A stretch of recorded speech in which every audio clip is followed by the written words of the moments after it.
his screws loose, they done stripped the bolts on him. Shoulda never sent him to pick up the work for me. Sprayed the park and had my shit inside the car. Marcus Smart boy was shooting with a 36 on him. Said if he wasn't in the rush, they was all goners. Tank cursive on the chest, he was gonna Sean John him. They was sleeping on the guard, then it dawned on him. All right. Greetings, Chudlings. Welcome to another episode of Chuddy's Corner. It is Wednesday, January 17th. It's just past 10 o'clock here on the East Coast. The Celtics just got done doing a number on the San Antonio Spurs. 117-98 win against the Spurs tonight at home. Home streak moves to 20-0. Just a nice round number. Always love to see that. I'm your host, Dugouts. With me as always, King Chuddy. Chud, how you doing tonight? I'm doing well. We always talk about the rare instances where we just get really a nice stress-free night and game to enjoy start to finish. I felt like that was the case tonight. The blood pressure was kept extremely low. Yeah, exactly. Celtics were up like 5-1, and then I don't think the Spurs even came close to us after that. But before we get started, make sure. Sorry, I'll just address it because it just distracted me. I just got DeAndre Ayton is out tonight for icy driveway. Did you see that? That's his. Oh, I had it in around the league. All right. I'm sorry. I should have jumped on there. I just got that sent to me, and it just threw my whole intro off. So I figured I should just might as well address it. Just might as well face it head on, and got distracted. So yeah, before we get started, make sure you're following at Chuddy's Corner on Twitter or X. Make sure you're following myself at Doug_outs. Make sure you're following Chuddy at King Chuddy. And make sure you're subscribed to the podcast, wherever you get your podcasts, Apple Music, Spotify, Amazon Music, YouTube especially. Make sure you're subscribing to that YouTube page. And also a special thanks to our sponsor, as always, Nick Perino Real Estate, nickperino.com. All your real estate needs. It's also the current home of all Chuddy's Quarter content, all King Chuddy Power Ranking blogs that come out every Monday. But as a tease, we're going to be dropping the Chuddy's Corner website soon, so stay tuned for that. We're going to be getting our own house. We're moving out of Dad's garage, so to speak. But again, thank you to Nick Perino Real Estate for the sponsor. But we'll go ahead and we'll get into this one. 117-98 win. A nice night for all three of the Jays that were out there. Tatum 24, Jaylen 21, and Jrue had 22. Definitely just one of those, like you said, pretty relaxing games. So I'll let you go ahead and give us the breakdown of how the game played out. Yeah, not a ton to break down. I feel like this is another one of those games where really all you're thinking about going in is just show up. Don't make this a trap game. Don't come out flat. Don't be looking ahead to Friday night. Take care of business. All those things. And for the most part, that's exactly what we got. Celtics came out playing good offense in the first quarter. We've seen this time to time against lesser competition where it seems like they're kind of feeling their way into the game, like playing well but not fast, not slowly but kind of just purposeful, doing what they want, getting into good shots, playing well, defense kind of whatever. Wemby came out, he was making a few shots. I think he had 10-12 points in his first brief stint, so the Spurs were kind of hanging around. Joe had an anger timeout. You don't see a lot of those, but we were letting up some offensive rebounds, just kind of sloppy stuff that is kind of typical with lack of focus. Second quarter, absolute bloodbath. Celtics won the quarter 40-20, got up 70-45 at halftime. And this was really the 12 minutes where they were the most locked in on both ends. The offense, the ball movement was absolutely outrageous, just getting whatever they wanted inside the paint, outside the three-point line. The shots were falling for pretty much everyone. And then on the defensive end, it was the same thing. Forcing bad shots, forcing the Spurs to shoot. Not a great point shooting team in general. It was just nothing easy for them. So again, kind of bludgeoning them on defense and just firing the ball around on offense. Another 40-point quarter, obviously doubling up in the quarter. Going into the 20, half, up by 25. At that point, it felt like the game was pretty much over. And that was certainly the case. We came out third quarter, picked up right where we left off. Quick 5-0 run, got up by 30. We're hanging around by that for a little bit, and then they kind of let our foot off the gas. Spurs actually went on a pretty big run at the end of the third quarter behind more Wemby. Devin Vassell came in, made some nice plays. Yeah, 23-6 run. Yeah, they got it all the way down to, I believe, Vassell got an and one, cut it to 13, I think was the closest they got near the end of that third quarter. Celtics played a decent couple of minutes to close out the third quarter, although they did end up losing the quarter by 9. I was hoping if things had gone the other way, we'd be up, 25 or 30, and then we could rest everybody for the fourth quarter. Starters had to come in, get a little bit more cardio in the fourth quarter, close things out with just kind of a slow back and forth fourth quarter, and then we did get about 5-6 minutes of pure garbage time. So all in all, we got what we wanted. Whoa! We don't use that word on this podcast Oh, anymore. sorry. I don't know what we need to call it, but I'm trying to get that out of my vocabulary after Peyton Pritchard. So there's no such thing as you're garbage right. time. I apologize. Guys are just for playing that. their minutes. Not garbage time. That's absolutely right. Yeah, we'll figure something out. Yes, but anyway, I'll beep that out for now. Thank you. Appreciate it. My bad. But that's, again, really what we wanted to see. Like I said, could have maybe taken care of business a little easier and a little sooner, but that's really just nitpicking. Again, I think nobody played more than 31 minutes. It's not even like this is a back-to-back. We have a night off and then another home game. So it's not like we're like urgent to get those guys out of there. Didn't even mention Porzingis and White, obviously sitting out tonight to get some rest. But again, everyone kept the minutes low. I thought everyone had their moments. Nobody really that was amazing like takeover like we've seen. But I thought both of the Jays had nice moments. Jrue Holiday was excellent. Al is always good. And then basically all the bench guys and everyone came in, stepped up, did really well too. Spurs, I mean, they fought for a team that's just bad and trots out a lot of players that probably shouldn't be on an NBA team outside of their top really few guys. I thought they fought hard. This easily could have turned into one of those 40, 50-point blowouts. So I guess credit to them for keeping it somewhat respectable.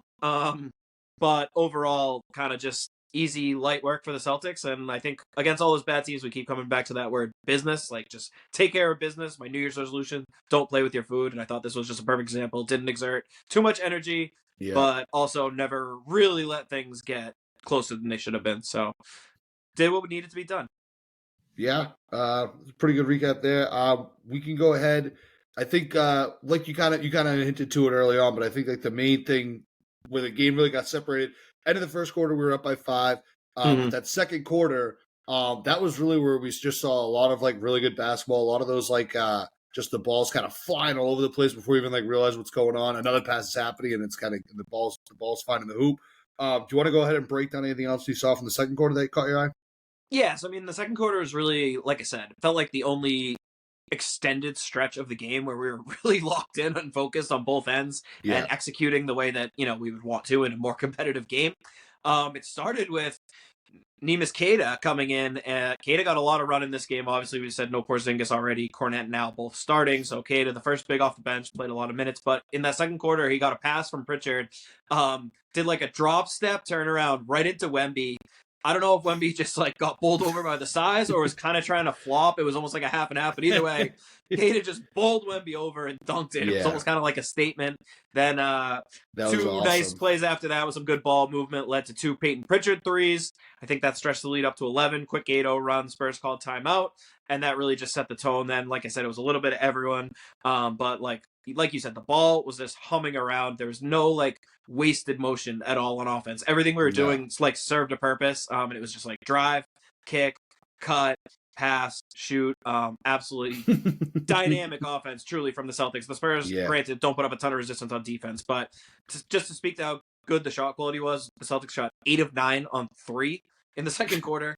And they're at 13 of 19 at half, which is crazy, but 8 of 9 just in the second quarter. The Spurs 1 of 9 from behind the arc in the second quarter, 4 of 20 for the half. So, Gary Washburn's going to want to cover his eyes and ears and run and hide. I bet you nobody is asking about if they took too many threes. What did we end up finishing with tonight for threes? 38. It ended up not being that much. Being that many, but it was pretty quick pace.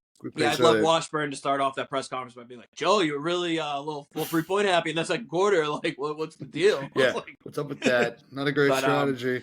But yeah, I mean, it was a balanced effort. Like I said, it wasn't really any one guy taking over. It just felt like really, really good ball movement, and we were just leading to wide open looks. It didn't matter. It was Al, it was Jrue, it was the Jays, it was Pritchard, Hauser.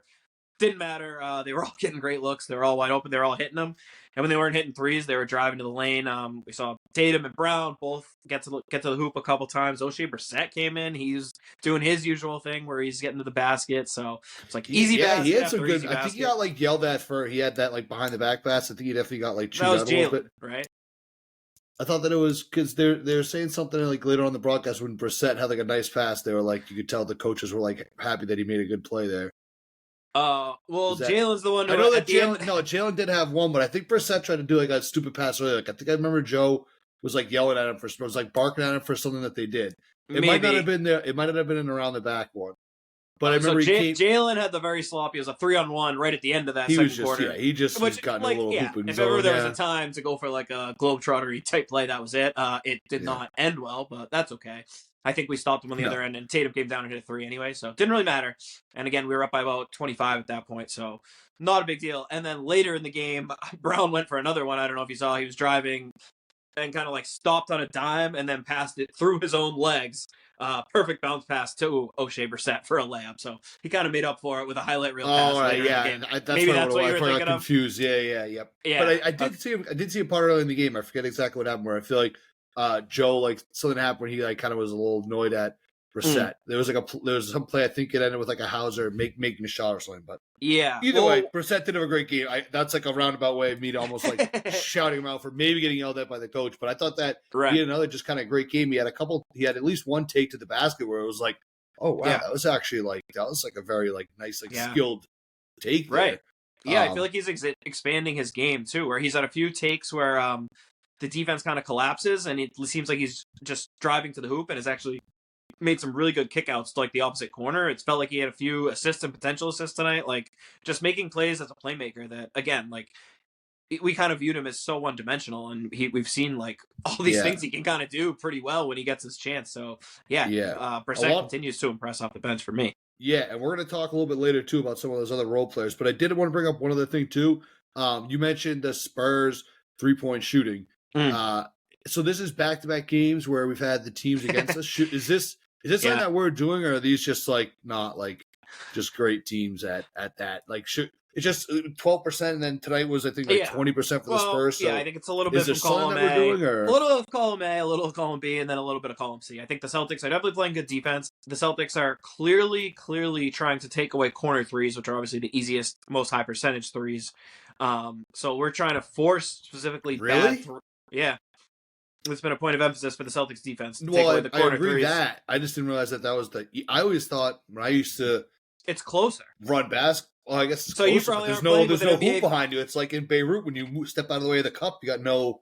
Yeah, I think NBA players maybe aren't just thinking of it in Beirut terms. I'm literally only thinking of it in that terms. I just feel also you're probably not playing on an NBA court where the 3-point line is closer in the corners.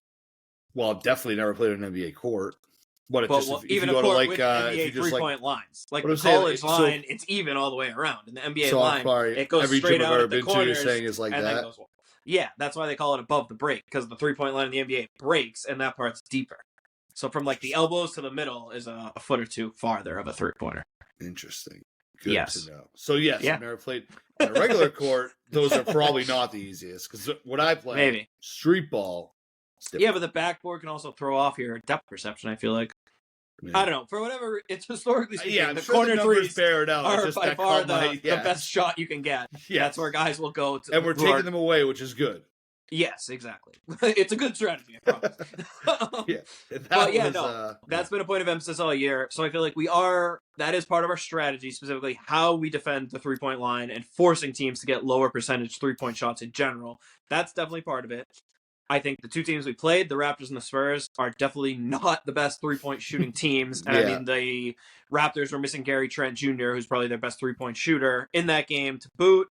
And the Spurs, again, I mean, just don't have a lot of great 3-point shooters. Doug McDermott is probably their best. He didn't seem like he played much at all. I'm not even sure he hit one. So that's part of it. And then I think part of it is just shot variance and luck to an extent. Because as much as I'd like to credit our defense and say these are terrible shooting teams, it's still probably a bit of an outlier, just how vast the gap is. Yeah, how bad, It's been bad. Yeah. Not for us. No, great for us. Yeah. That was just something that I noticed in, the first quarter you mentioned, the second quarter they only made one. But, I mean, there is something to be said for it, on the other hand, and this speaks to why Washburn's points are so stupid, because even on a bad night for the Celtics, it feels like we make, 12 threes? Mm-hmm. Like, we're never having those games where we go, 4 for 25, or whatever it is, and it's just 7 for 34 they went tonight. Yeah, and eventually it just becomes a math equation, or last game we hit, 24 threes? Not 24, but we had something in the 20s, the Raptors hit 4. Tonight we ended up with 18 threes, and the Spurs hit 7, Yeah. It's a 33-point difference just from the 3-point line. Like, that in itself can so often just be the difference in the game that, like, that's the entire argument for shooting more threes. They're worth 1.5 the amount of points as twos. If you make that many more, like, you're probably going to win. So 1.5? Is this another math thing I'm not understanding? Well, yeah. 2 times 1.5 equals 3. Oh. I would have just said they're worth 1 more.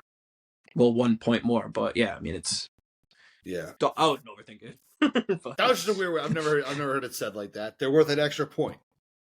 They're worth 1.5. Anyway, yeah, but that doesn't even put it in as good a perspective. It's worth... I get, no, it's only 2 points. Yeah, the way you said it is definitely better. That makes it sound way more like yeah, that's definitely the anti-Washburn argument for sure. Yeah. But it just put my brain a little bit of a pretzel there. I'm sure he's dying to stop me in a locker if he's listening to this. Oh, he's listening. He's listening. What did you today? We got to see our second glimpse at Wembanyama. What'd you think of Wembanyama? I mean, he's just amazing to watch. He does it all. We saw it in the first half. We were, one of my keys to the game was to kind of force him to be a shooter, because when he gets inside, it's, we've talked about it with Porzingis, and he's even on another level than that. But he had the shot going early. He hit a couple threes. He made a nice step back jumper. And it's another thing with Porzingis. You see a big guy who can shoot, and you're like, oh, okay, cool, set shots. But it's like Wemby's dribbling. He's doing step backs, pull ups, this, that, and the other. He had the shot going a little bit early. He gets inside, and it's absolutely over. He made like a crazy wrong-footed, like left-handed leaner off the glass. You saw him do a spin move on Jrue at the end of the game, and then Cornet came over to help and was there for the help, and Wemby just was extended over him and posterized Cornet. So it's like, we played 26 minutes. I wouldn't even say he was amazing, and he had like 27 and 5, just super quiet, super casually. Like, you can just see all the things he can do. He's such a good passer. He had that play where they threw it to him down low, and he just did the touch pass back to Trey Jones for a finger roll. So, I mean, if it wasn't for Wemby, it feels like we win this game by 50 or so. He's incredible, and I think that leads to a bigger thing with the Spurs, where the team they're putting around him, like, you can see how good he is, and it just begs for me to watch like what he would be like with a real like good. Well, he got drafted to one of the worst teams in the league. No, I don't know. Obviously, I know, but it's just, other teams have done that as well and don't have this bad of a supporting cast around them. And again, we've talked earlier in this year how some people think it's almost by design that they're like purposely putting him in these hard situations to make him work harder and improve in other areas, so that once like they're ready to compete, he'll even be better. Shit. Yeah, which like maybe that's true, or maybe the roster really just sucks and Popovich hasn't done a great job coaching. But either way, like watching, that was one of my biggest things as well as he was playing. It was like, man, they are making the game, like nothing's easy for him. He has to create like everything for himself. If he just was playing with like a good point guard and they could run pick and roll and like getting him easy looks, he'd score like 40 points a game. But it's like he's setting up, he's trying to play like point guard and center almost, it feels like at times out there. And I don't know, I was kind of just saying earlier, if I'm the Spurs, like you have so many draft picks, Wemby's already so good, like why not call up one of these shit teams, call up a team like the Hawks, call up the Hornets, see if they'll sell a LaMelo or Trae Young. Just put a guy like that next to Wemby, and I think they'd be like an immediate playoff team. Yeah, I mean, he's pretty good. I do have to Luke. So this was obviously the battle that everyone was waiting to see, the Cornet versus Wemby battle. I do have some numbers that I think are a little interesting. I'd love to hear them. Okay, so Wembanyama, 27 points. Luke, 6 points. I'll give you points. Points you can have. There's a lot more. He's a bigger part of their offense than Luke is to ours. However, that is definitely true. However, Wemby, 5 rebounds. Cornet, 9 rebounds. So that's almost twice the number of rebounds, and he's shorter. Mm-hmm. He also won the opening tip, which sets the tone, which makes the whole game. It sets every. You should have led with that. Winning the jump ball was by far. Winning the jump ball, so it's like it's almost. I'm going to give you all these scores, and then the jump ball is almost like the golden snitch. Like he's already almost won it. I was going to save it for that as golden snitch. Yeah. Assists, Wemby 1, Luke 4. Now I know Wemby's team sucks. Why would he pass to his team? I get that, but Luke getting guys involved. Steals, not typically a stat you see a lot of 7-footers have. Luke had a steal. Wemby had none. And then blocks. Wemby had 1. Luke had 3. So I'm looking at the 5 major statistics or 5 and seeing a 4-up-1 lead for Luke Cornett. And also this factor in the jump ball, which is worth about 10. Mm-hmm. So we're looking at more like a 14-1 advantage Luke. Yeah, when you put it like that. So if you embrace debate, you can say that it was maybe a closer matchup between those two than you might have thought just by the simple eye test. Definitely agree. And I know we're joking here at least a little bit, but Luke, Luke played really well. Yeah, I actually thought he had a really good game. Obviously, was starting in place of Porzingis, and I thought he was, again, just continues to be a really, really, really solid backup big guy. Even though I just said he was starting, but for the role of backup big guy, he's just filling so well to the point, like, I feel like you don't even hear anyone talking anymore about the Celtics like needing another big. But every time I watch Wemby, first of all, as just like a basketball fan and a fan of seeing like crazy things on earth, I enjoy watching him very much. But it's like so hard to watch. Huge Ripley's Believe It or Not guy when you were growing up. Yeah, exactly.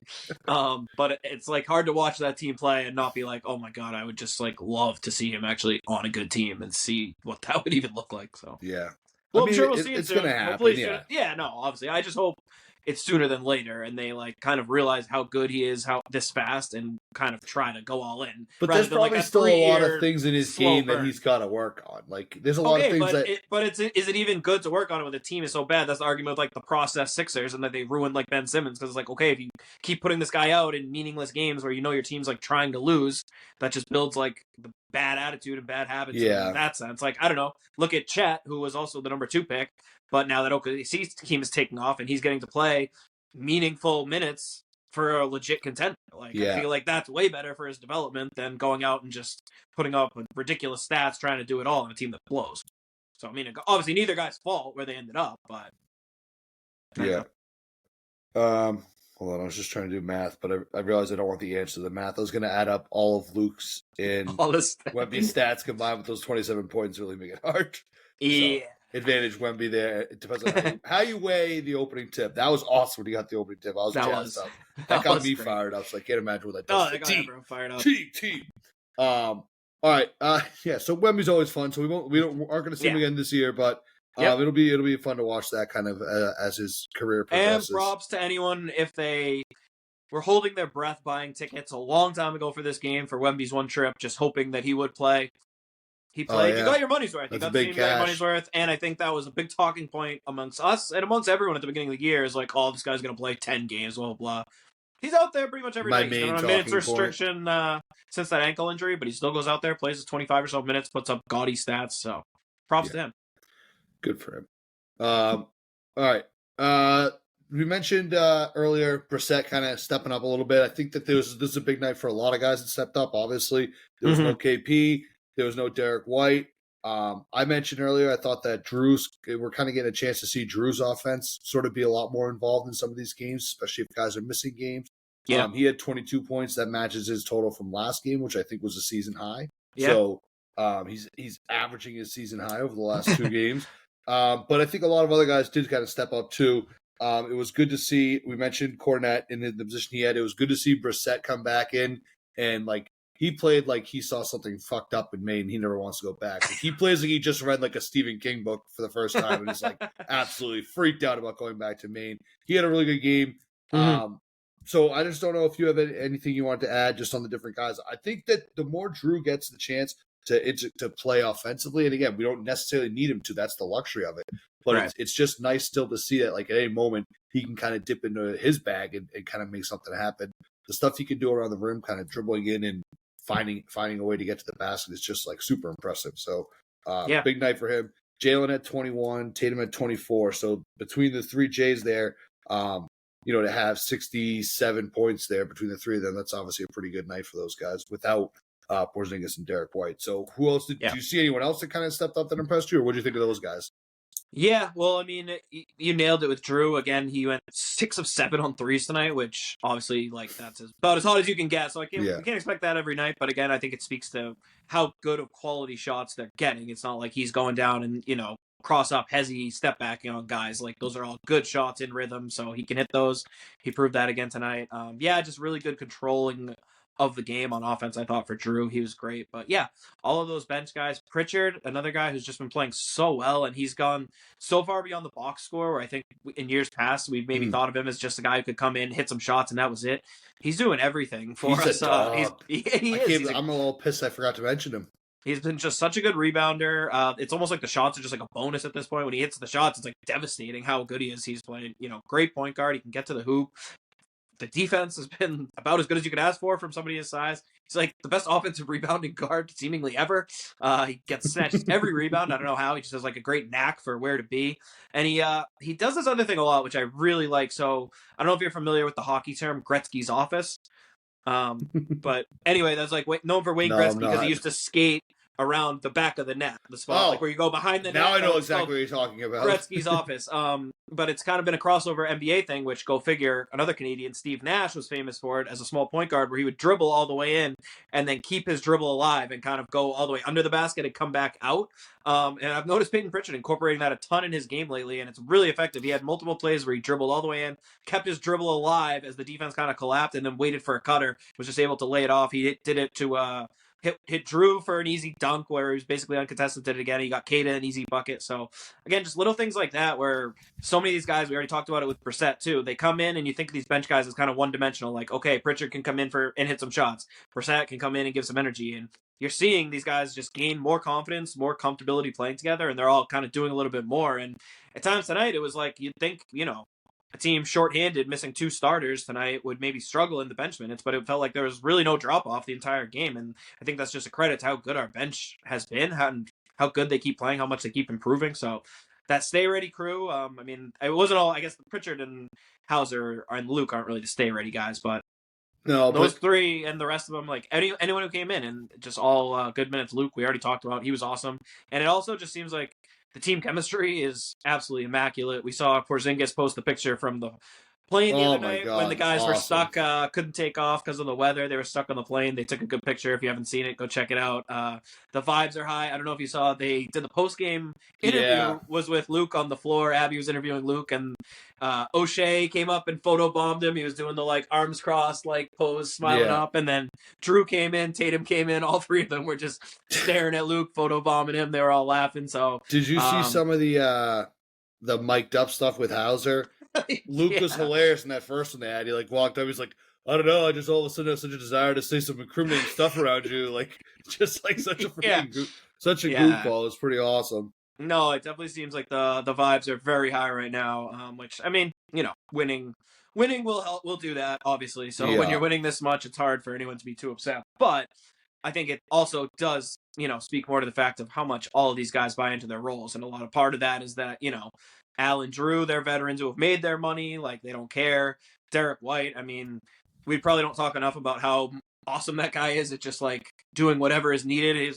How many guys his age would just be I could score 25 points a game and be an all-star and get a max contract, but he seems all he wants to do is win. And he trickles down to every single guy on the bench. Like we said, all of those guys could probably go somewhere else, get a bigger role, get more, glitz and glamour, get more of a payday, but it seems like everyone's just all in on the team and doing what's needed. So it's a beautiful thing, and something we really shouldn't take for granted. And especially you look around around the NBA and even some other contenders have a lot of issues like that as they get past their main star or two. So good for us. Yeah. I do the vibes in the team. It is just some crazy, it's kind of crazy. And it almost brings in, and we don't need to get into a huge side tangent on this thing, but it almost makes me look at some of these trade offers that I hear. I'm just kind of I don't really there's not a huge need for us that stands out right now. That to me, that obviously can work financially, because it's insane. The aggregate Twitters, the things that they will come up with, some say he's coming to the Celtics. The guy makes $30 million. It's just it's just not happening. But there's nothing really that I'm seeing out there that even is a possible move to me that seems it would be worth it. What it would do to the chemistry is worth the on-court possibility. It seems everything would almost be if he plays well, it's I feel if any of our bench guys right now play well and catch fire, then they can be the role that we're hoping this 8th, 7th, or 8th guy on another team that comes in will be. The only difference is the chemistry's all thrown off. So I'm almost like hesitant for them. Like everyone's like they got to make a move. I don't think they got to make a move. I really don't. I don't think they've got to make a move by. I think it's just people just like just saying like every time a player's like available, they're like go get him. It's like how and then for what? And then like what does that? How does that change? We're already so stacked up top, and I just think that everyone on the bench has been playing well. I don't think there's anyone that you can bring in that would be that much of a difference, and that wouldn't disrupt. I think just do more disruption than anything else. Totally agree. I mean, barring an injury where we basically just need like a minute eater, there's no need. Again, we talk all the time, especially in the playoffs. Teams play 8 or 9 guys at the most. The Celtics, Al is our 6th guy. We're not getting a player better than Al.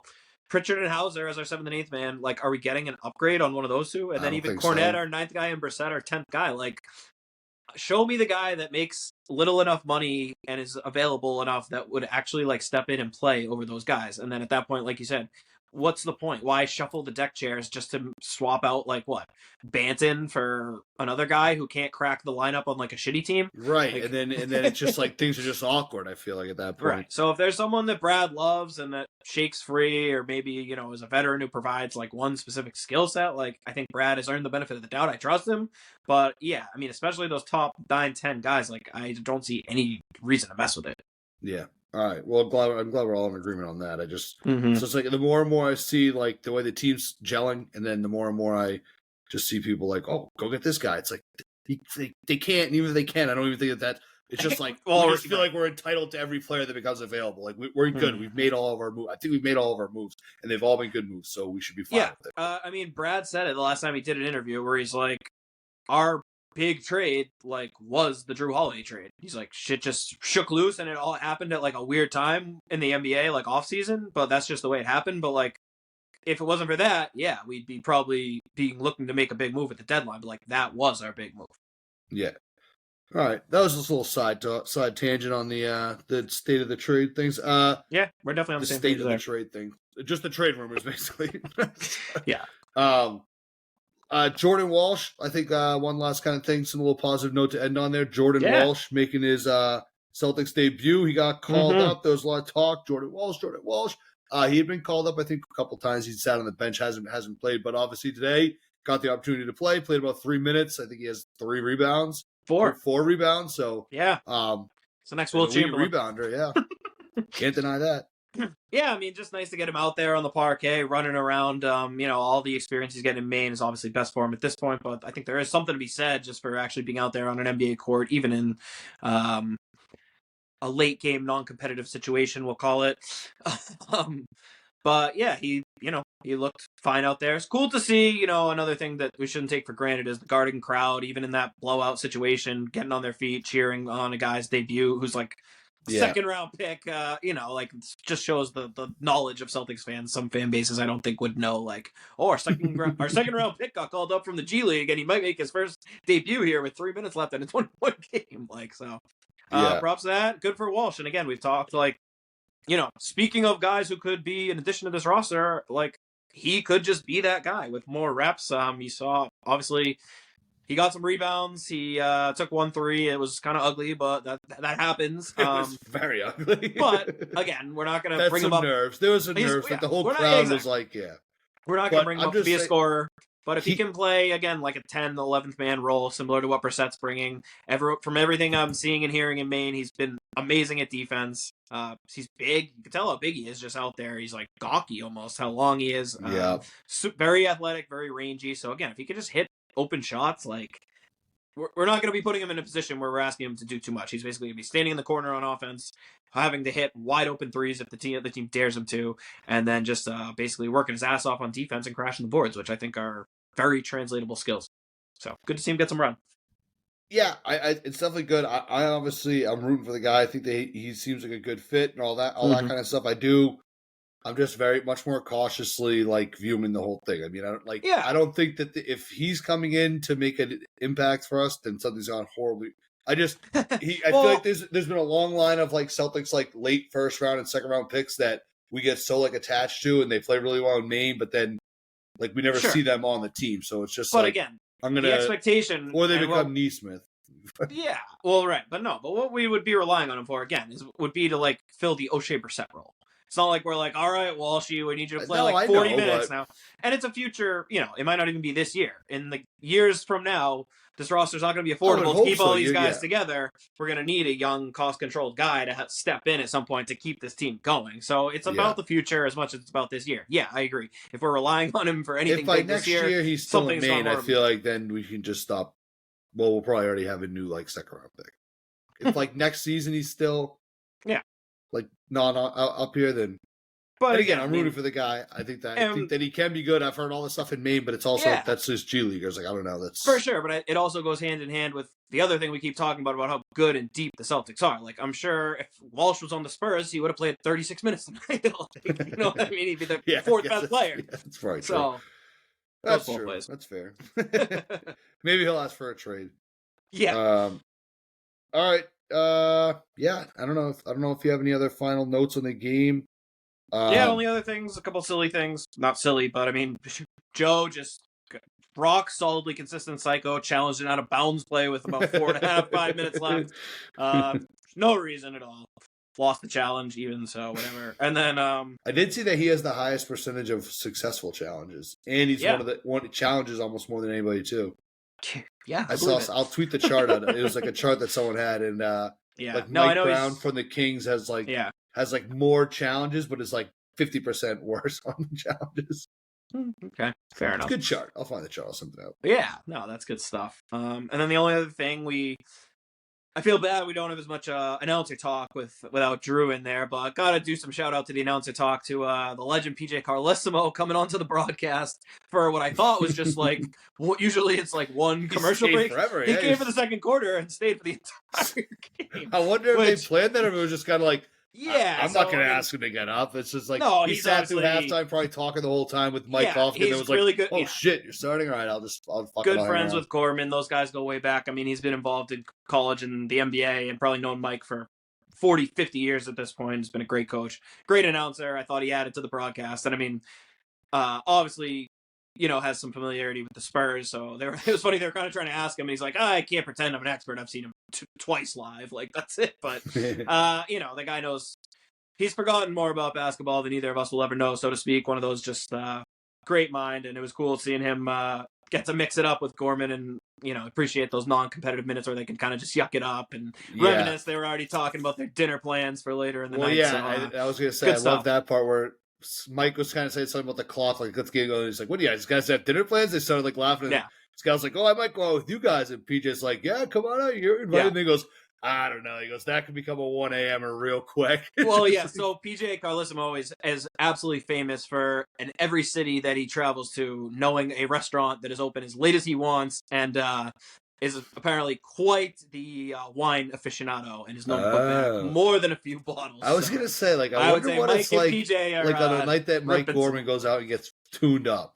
What must that be like? It's must be I know what it looks like when we'll do it, but I just I'm trying to think Gorman, is he just smoking cigars? Is he just I don't know. Yeah. I would love to be a fly on the wall for whatever those guys are about to get into tonight. Yeah, no. I'm sure they're eating very good food and crushing wine. And somewhere telling a million stories from the 80s and 90s and beyond. A couple of great basketball minds who have seen a lot of amazing basketball be played and shared a lot of good memories together. So.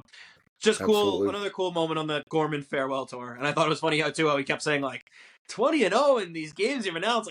They can't let you leave. What's the 20th game? I thought did he do a game against the Nets or something? Yeah, no, I think he did the Knicks game. Well, maybe it was the Nets. But yeah, there was one that was. There was one in New York that he did. I remember there being one not far travel game that Gorman did announce. Okay, that's what I think it was the Knicks, but yeah.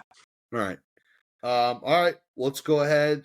Some big news today in the NBA. So why don't we just go ahead and get into around the NBA? Yeah. Go ahead and let us know about this trade that took place. Definitely. So I think you pushed back last time, but I think we can agree this is officially a blockbuster. I mean, all NBA player. Come on, what are you looking for? As blocky as I think it's about as blocky as we'll see. Yeah. I think by comparison, it's. For this year, it'll probably be the blockbuster midst of the season. I'd say not like preseason, obviously, stuff like that. But I don't know. If this isn't a blockbuster, I think your standards for a blockbuster are too high. But anyway, I don't know. See, I don't know.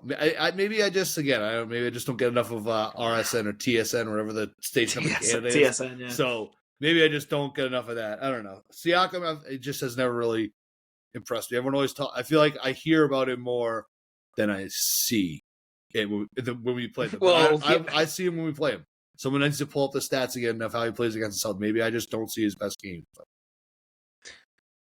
Yeah, I mean, what have they ever done besides the year they had Kawhi with Siakam as their best player? I mean, he made All-NBA second team. Yeah, he made All-NBA, sure. But what has the team ever done? They made the playoffs, and we had to beat them in 7 the next year in the second round. Yeah, I don't know. I do. I was there. No, I believe that it happened. I'm not disputing that happened. Well, yeah, but I mean, there's what?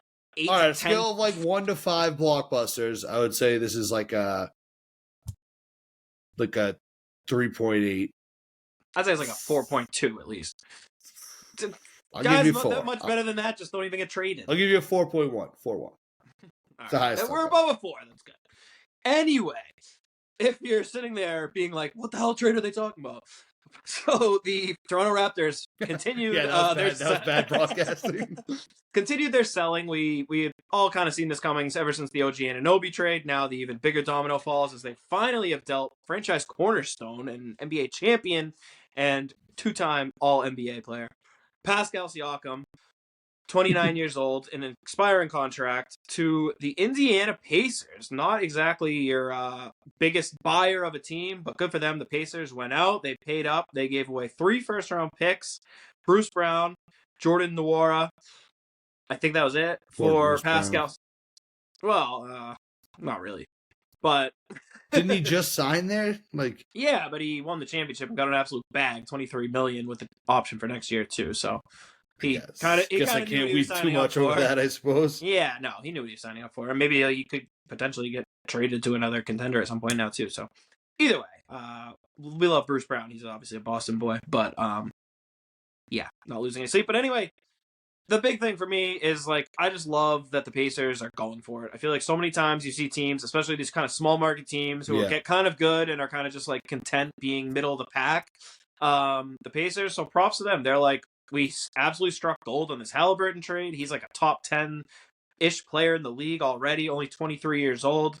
The teams, obviously we keep talking about this historically good offense.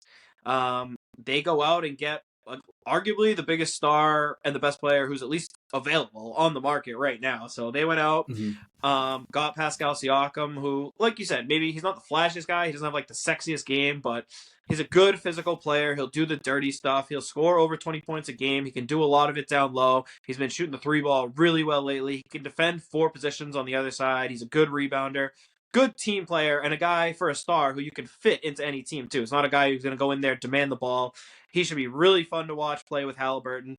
And I think he'll kind of bring this already dynamic offense to another level because you've got Halliburton creating everything, and then you can just put shooters like Miles Turner, pretty good center, but he's a pick and pop guy. He's a good shooter. You want him outside. You've obviously, assuming you keep the rest of the guys, you got Buddy Hield, one of the best 3-point shooters in the league, Aaron Nesmith.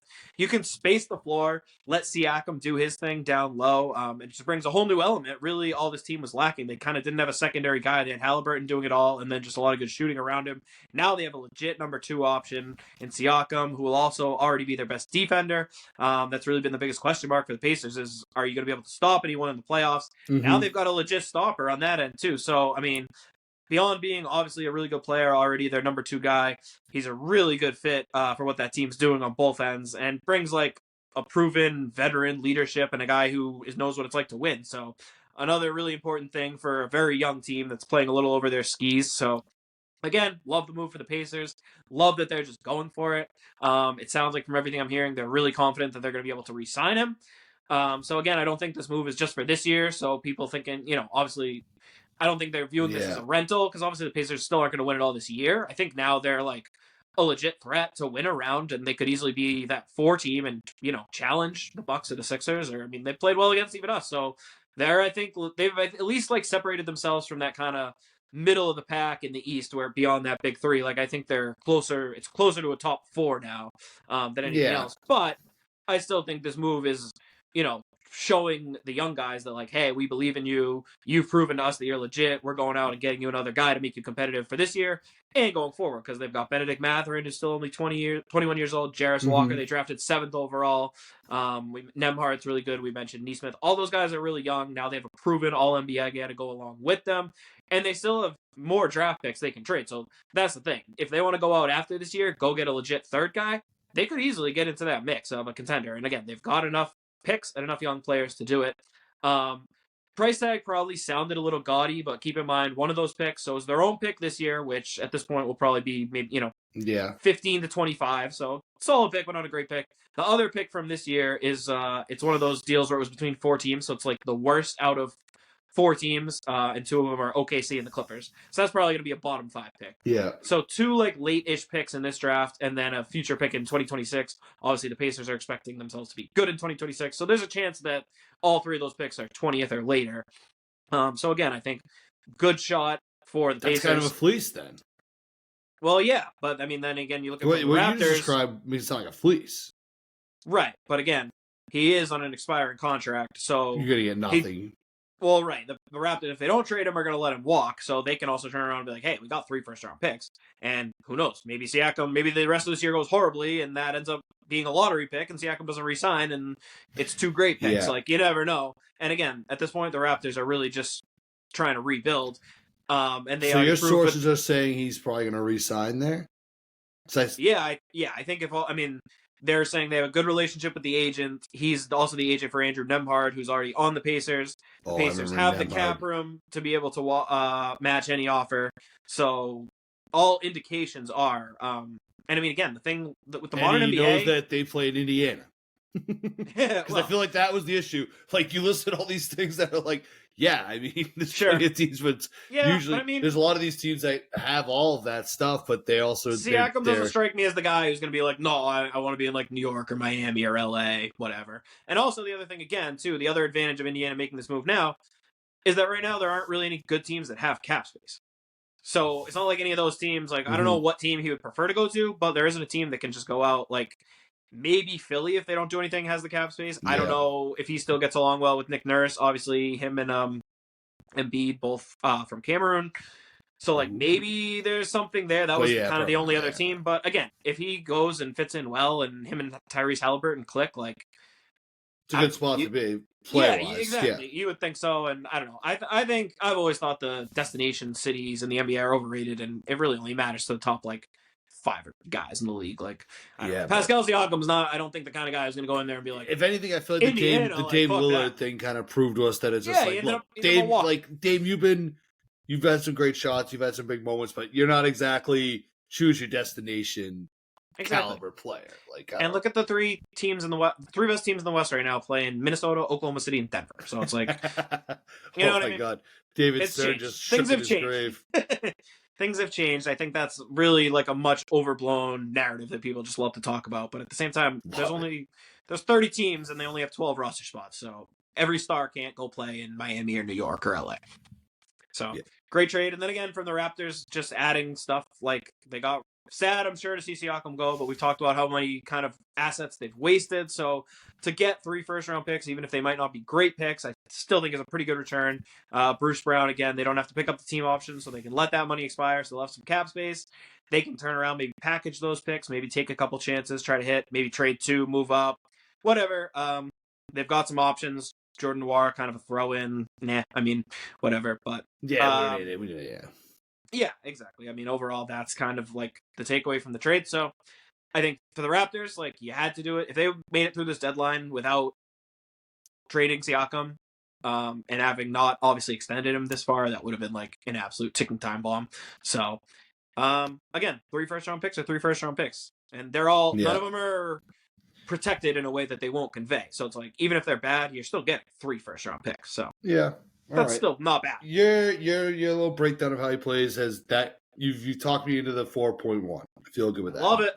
But I just feel like you don't leave a whole lot of like, I don't know, like, so if this is a 4.1, what happens if like LeBron gets traded tomorrow? What's that? That's just like straight 5.0, 4.9. 5.0. Yeah, I would say the most famous basketball player in the world getting traded is should be high on the scale, definitely. What's like a mid tier? Like if Jimmy Butler got traded somewhere, what would that be? It's like a 4.6, 4.7. Okay, that's fair. Just feels like you're not leaving yourself a lot of wiggle room. Yeah, well, there's not a lot of players better than him. Well, so what? A 4.1 is like an 8.2 on a scale of 1 to 10. Yeah, feels high. An 84 out of 100 is high. Yeah. Figure skating. Agree to 10's disagree. almost impossible to get. Yeah, I'm not using that scale. Oh. Well, that's where the misconjunction is. I use that. I mean, yeah. I use if you're that assuming scale. that It's like almost impossible to get 10. If you're saying that Jokic getting traded would only be like a 4.6, then yeah, this is a little lower. But I'm assuming if the best player right now gets traded, that's a 5.0 on my scale. Right. So I think based on that, I think 4.2 is pretty reasonable. And again, you also have to look at the market and who's realistically available. Like, yeah, I think I won't be surprised if this is for the Pacers. the biggest trade. Do we still have another game against the Pacers this year, or are we done? I think we play them one more time because there's an IST game, but I'm not positive on that one. Also, did you see too the guy that who's the guy the Pacers signed to kick the shit out of the Bucks for like James muscle? Johnson? They waived him today in part of this trade, so yeah. And they're done playing the Bucks too, so it's kind of exactly. They definitely were just like, we just need you here in case someone needs to fucking one punch Giannis. Like that's pretty much it. So shout out to that guy for coming in and stepping up. C'est la vie. All right, we're a little close on time. We still got to play. What else do you have for us around the NBA? Yeah, that's obviously the biggest news of the day. Is the Siakam trade, which again, kind of, I hope this doesn't lead up to like an underwhelming deadline because it seems like these trades are coming a little earlier than usual, but probably smart for the acquiring teams. Let's see. We'll go, I guess, with kind of a few sad/negative news. First of all, Warriors assistant coach Dejan Milojevic tragically passing away, only age 46. Serbian, well-respected guy in basketball circles, long playing career, and just started a promising coaching career, and he just tragically passed away. I guess their team was out to eat. Sudden, sad, tragic. Like I said, I think they said it might have been a heart attack or something. Today. Yeah, it seemed like a cardiac situation. Obviously, that's too bad. Just terrible. Very sad.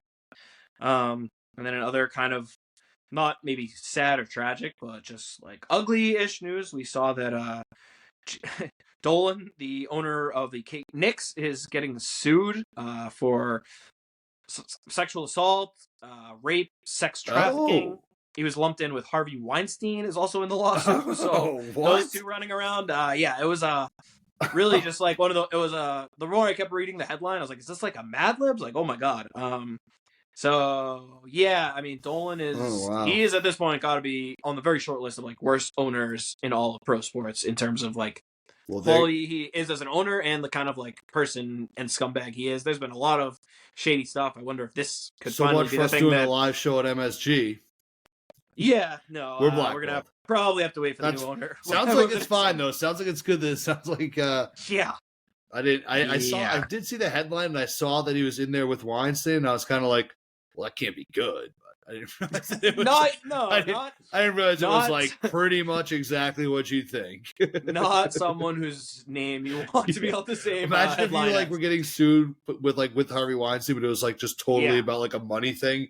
But like you're now in like a lawsuit. It's just like yeah. Thing with Harvey Weinstein. No, definitely on the short list of names you don't want to be in the same sentence as for like any reason. Nope, that's tough. He probably just like the Epstein list. He was probably just like, phew, didn't come out on that Epstein list. And it's like, sir, you are being sued with Harvey Weinstein. It's this like, might be worse. Son of a bitch! God damn it! Yeah, seriously. Oh, so again, not really anything else to add to that. Just yeah. And then one more somewhat similar piece of news. We got a nice little 9:30 p.m. news dump tonight, right in the middle of all these NBA games. Newport Beach police releasing a statement that they're closing their investigation into Josh Giddey and that their detectives could not corroborate any wrongdoing. So, I mean, I feel like at this point, like, you know, there will probably still be some lingering, like, people who make fun of him. But, I mean, for better or worse, you know, probably sad but I bet this will, like, largely go away and he'll be back to timely for OKC because he's arguably their best and most logical trade chip. But I feel like people were waiting to kind of see what happened. So now that we have clarity, and I feel like based on that, like I don't think there's going to be anything further here. So if a team was kind of considering that and waiting for that domino to fall, now he could be like the main or one of the main pieces in a trade if OKC is going to go out and try to do a little bit of star hunting to bolster their roster. Yeah, that whole thing is so. I mean, I guess we'll maybe learn more, but it's just like I don't think we will. Was the girl? Well, yeah, maybe not actually. But so like, was the girl just like, nope, not gonna say what happened? Like, I don't know. I mean, I don't know. Like, I guess technically it's kind of like I read the statement. You they're need not giving that away a in lot. order to, yeah, like you need. If the person that he's accused of is just kind of like, no. If someone cared and wanted to dig deep, I think checking both her and her family's bank accounts, and then Giddey and maybe some of his offshore accounts, and seeing if any money's changed hands would probably be the most logical place I'd start if I was a detective on one of these like true crime shows. That's probably where I would look.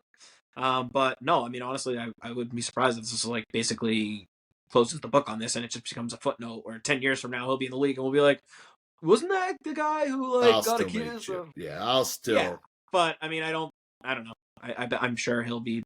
Yeah. Whatever. Yeah, I guess so. Crazy. Yeah, it is what it is.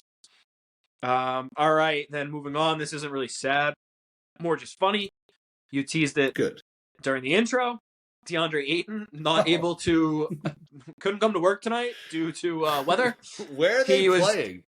In Portland, where he's on the Blazers. So they're obviously getting some weather out in the Pacific Northwest. He, I guess, was available to play. He's been out for a while with injury, but he was medically cleared to play, but I guess alerted the Blazers that he was battling the ice and sleet and just could not physically leave his house. He couldn't get out of the driveway. I saw that the Blazers actually even sent like personnel to go help him, and they just couldn't get him to the game straight up. So wait, so they sent like a big truck, and then even the truck was like, "Oh shit, I don't know." Like I just saw a couple tweets about it. I don't know like the details. I'd be very curious to hear what exactly that means because I'm watching the game's going on right now. I mean, granted, the crowd's not super full, but I'm not sure how much the Moda Center is exactly selling out these days for a Blazers Nets game on a Wednesday night anyway. So I don't know if I'm looking at all these empty seats just because of the weather or that's probably just because some other things. But either way, there are plenty of people there. It seems like both teams are able to field the full roster. So I mean, this is just hilarious to me, like calling out of work for icy driveway. Like I said, I'm sure it's probably a more serious situation than we're acknowledging. I doubt it. It still reads as absolutely hilarious. I doubt that it is. I seriously doubt that it is. Yeah, you would think there would be some way to get him there at least, but apparently not. Imagine if he just like built up a snowbank in front of his driveway or something.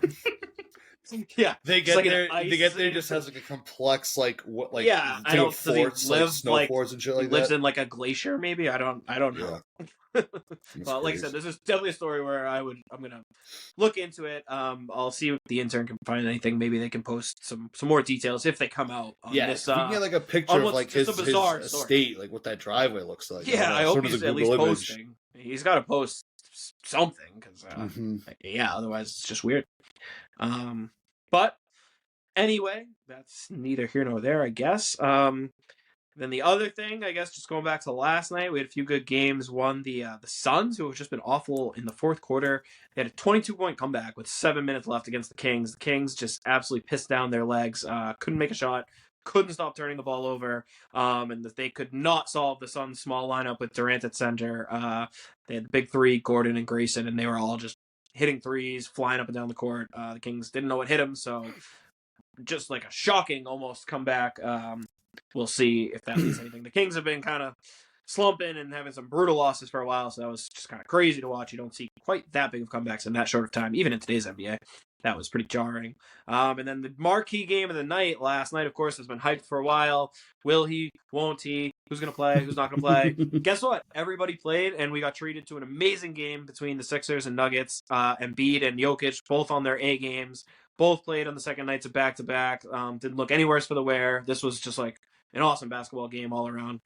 Both teams firing on all cylinders for the most parts.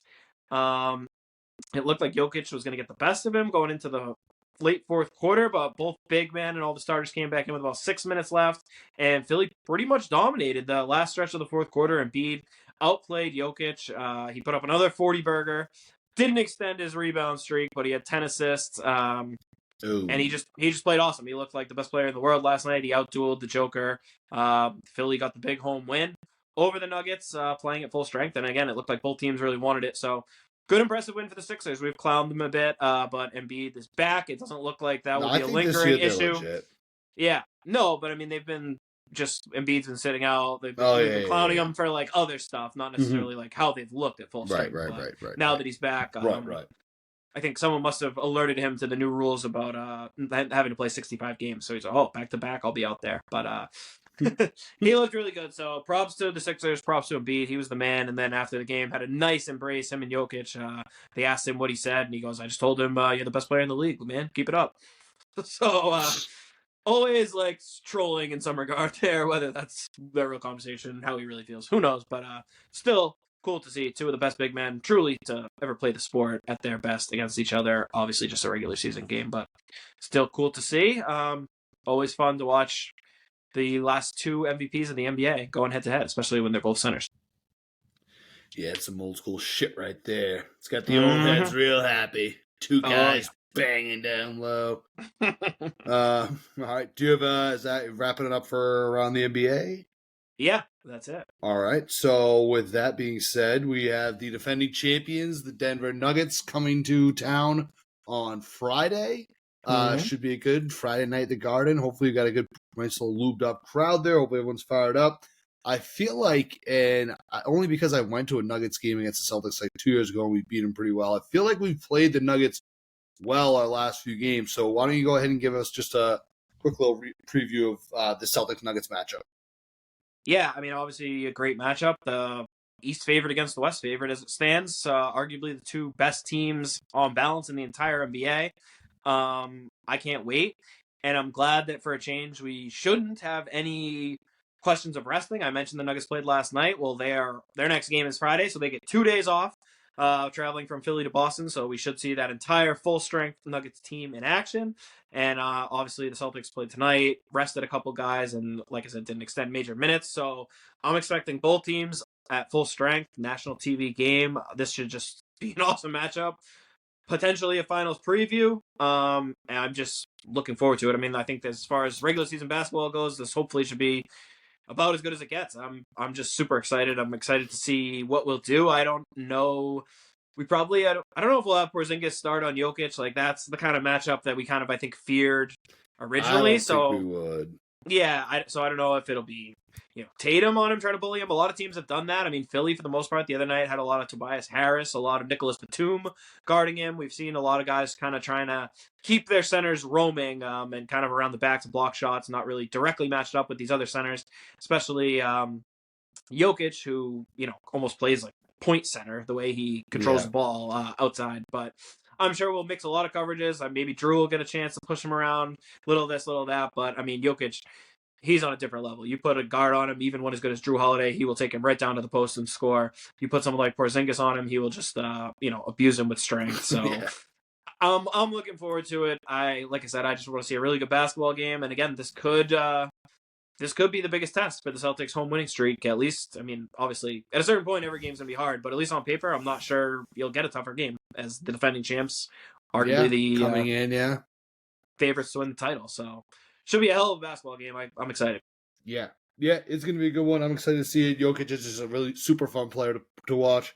So, with that being said, we'll be back here Friday night to recap that game. Looking forward to seeing everybody there. Again, make sure you're going ahead and subscribing to the YouTube page. Subscribe, leave a comment, leave a rating. We got a pretty funny rating from someone earlier today. I'll share on the Twitter. Good reviews coming in. Yep. Yeah, some great reviews coming in. So those are always good to read.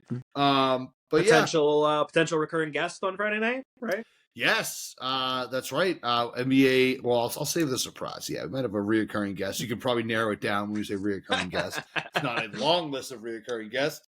But yeah, we got that text. I think we both just kind of it got sent like in the middle of the game. We both just kind of didn't say anything. So circling back on that, but yeah, should be exciting. I'm sure he's listening and learning via this podcast that he's be ready around right around 9:00. No bullshit. All right, so.